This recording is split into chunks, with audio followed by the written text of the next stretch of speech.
Hello students, how are you to all? I hope all of you feel good.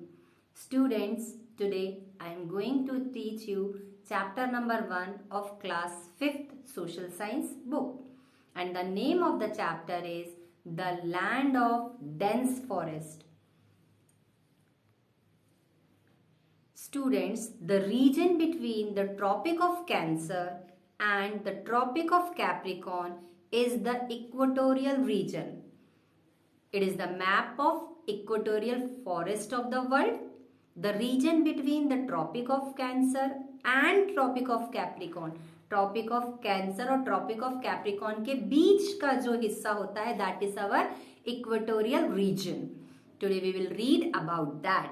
The region has a hot and wet climate. ये region hot और wet climate होता है. The Democratic Republic of the Congo lies in this region. Today we will discuss about Democratic Republic of Congo and the short form of DRC lies in this region. इसी region में DRC lie करता है. Now let us talk about the Democratic Republic of Congo and its short form is DRC. The DRC is the second largest in Africa after Algeria. DRC is the second largest country. DRC, that means the Democratic Republic of Congo. It is the second largest country in Africa. Africa की दूसरे number की सबसे बड़ी country after Algeria. Algeria, that means first largest country. DRC, that means second largest country in Africa. It has an area of about 23.5 lakhs square kilometre. ये जो DRC है 23.5 lakh square kilometre के area में cover कर रखा है. The equator passes through the northern part of the country.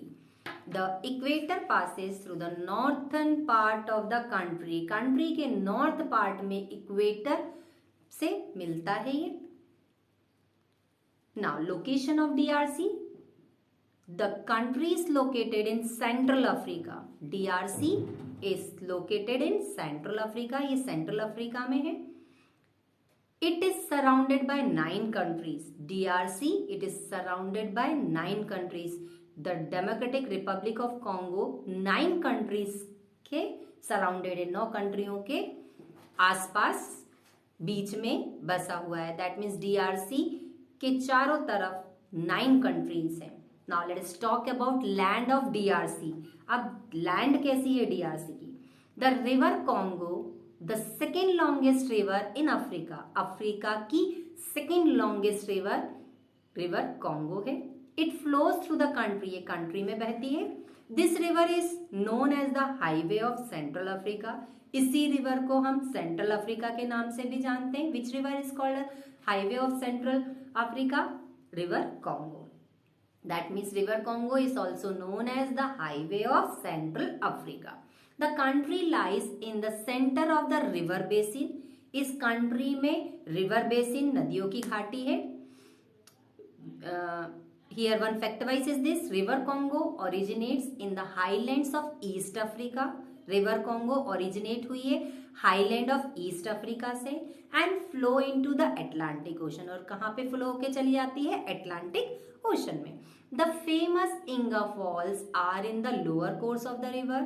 एक famous Inga Falls है, ये हमारे river के lower course में निचले स्थान में है. Which is a vast low-lying area covered with rainforest.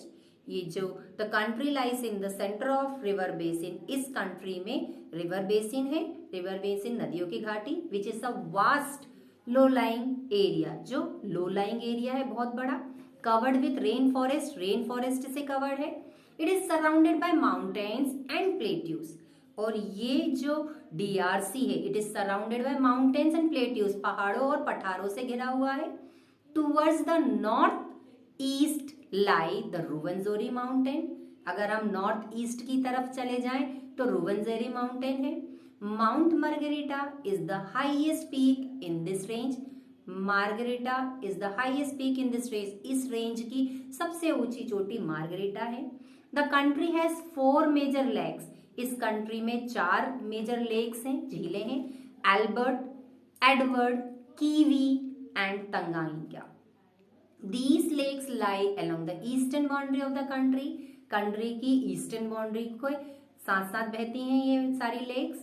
River Congo flows through the tropical rain forest of the country. Now let us talk about climate. The climate has an equatorial climate. The country has an equatorial climate. जो DRC है इसका climate कैसा है? Equatorial climate है. It is very hot and rainy throughout the year. यहाँ का जो climate है it is very hot, rainy बरसात होती है, गर्मी है बरसात है, throughout the year पूरे साल. Humidity is high which makes it uncomfortable at times. Humidity is high, that means कभी कभी मौसम में बहुत ज्यादा ह्यूमिडिटी हो जाती है which make it uncomfortable at times. कुछ टाइम के लिए लोग अनकंफर्टेबल फील करते हैं. Mornings are generally pleasant. Mornings यहाँ की हमेशा सुहानी होती है. At noon the temperature is very high. शाम के टाइम टेम्परेचर बहुत हाई हो जाता है. And the heat is unbearable. और हीट इतनी हो जाती है कि बर्दाश्त के बाहर हो जाती है. Gradually clouds build up. धीरे धीरे बादल बनने लग जाते, resulting in heavy rains in the afternoon. और इसका रिजल्ट ये होता है कि आफ्टरनून में बारिश हो जाती है. Evenings and nights are cool and comfortable. यहाँ की शाम और रात कूल और कंफर्टेबल होती है. I repeat this para one more time. The country has a equatorial climate. DRC का climate equatorial climate है. It is very hot and rainy throughout the year. पूरे साल hot और rainy होता है. Humidity is high. यहाँ पे humidity बहुत high होती है. Which make it uncomfortable at time. कभी कभी लोग इससे uncomfortable हो जाते हैं. Mornings are generally pleasant. At noon the temperature is very high. And the heat is unbearable. शाम के टाइम बहुत ही टेम्परेचर हाई हो जाता है और गर्मी बर्दाश्त के बाहर हो जाती है. Gradually clouds build up. इससे गर्मी से क्लाउड्स बिल्डअप, क्लाउड्स बनते हैं, resulting in heavy rains. Heavy rain हो जाती है इन द आफ्टरनून, दोपहर के समय. Evenings and nights are cool and comfortable. और जो इवनिंग और नाइट्स हैं ये कूल होती है, कंफर्टेबल होती है. Students, now let us talk about vegetation. In hot and humid region, trees and other plants grow quickly. यहाँ का जो रीजन है हॉट और ह्यूमिड है, इसलिए trees and other plants grow quickly. जल्दी से कोई भी ट्रीज और बाकी के दूसरे प्लांट्स ग्रो इजिली हो जाते हैं. The forest have a large variety of trees. इस फॉरेस्ट में ट्रीज की बहुत वेराइटी है. Most of the trees are tall and form a dense canopy at the top. बहुत सारे जो ट्रीज हैं बहुत लंबे लंबे हैं and form a dense canopy at the top. Top में कैनोपी बनाते हैं dense. Even sunlight cannot pass through it. इतनी dense कैनोपी होती है कि सनलाइट भी पास नहीं होती है. These forests remain green throughout the year. ये फॉरेस्ट पूरे साल ग्रीन होते हैं. These forests are so dense that is difficult to pass through them. ये फॉरेस्ट इतने डेंस होते हैं कि इसमें से पास करना बहुत ही डिफिकल्ट हो जाता है.